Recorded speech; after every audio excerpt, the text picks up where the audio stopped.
বাচ্চারা এখানে কয়টা ভুট্টা আছে তাড়াতাড়ি করে বলো। হ্যাঁ এইখানে কয়টা ভুট্টা হতে পারে? আমি 999 লিখে দিই। না, তোমারটা হয়নি।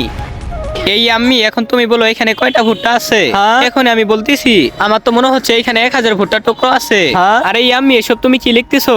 আরে এই আম্মি, তুমি তো লিখতে ভুল করেছো। হ্যাঁ। ম্যাম, আমার তো মনে হচ্ছে এখানে 1000 ভুট্টার টুকরোই আছে। না আম্মি, এখানে তো আর অনেক বেশি আছে। আমি যখনই আমাদের ক্লাসে প্রবেশ করতেছিলাম ঠিক তখনই আমি দেখেছি ওই ক্রিমিনালটা ভুট্টার টুকরোগুলো গুনে খাতার ভিতরে 1001 লিখেছিল। মিনা, তাহলে তুমি একটা কাজ করো, তুমিও খাতার ভিতরে 1001 লিখে দাও। আচ্ছা ঠিক আছে ম্যাম, আমি এখনই খাতার ভিতরে লিখে জমা দিয়ে দিচ্ছি। এই তো আমার হয়ে গেছে।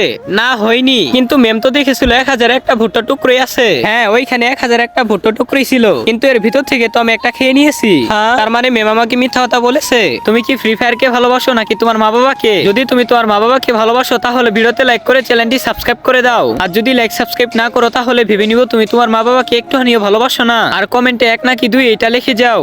আমি তো অনুমান করে সঠিক বলেছিলাম, কিন্তু ম্যাম তো আমাকে গেমে হারিয়ে দিল।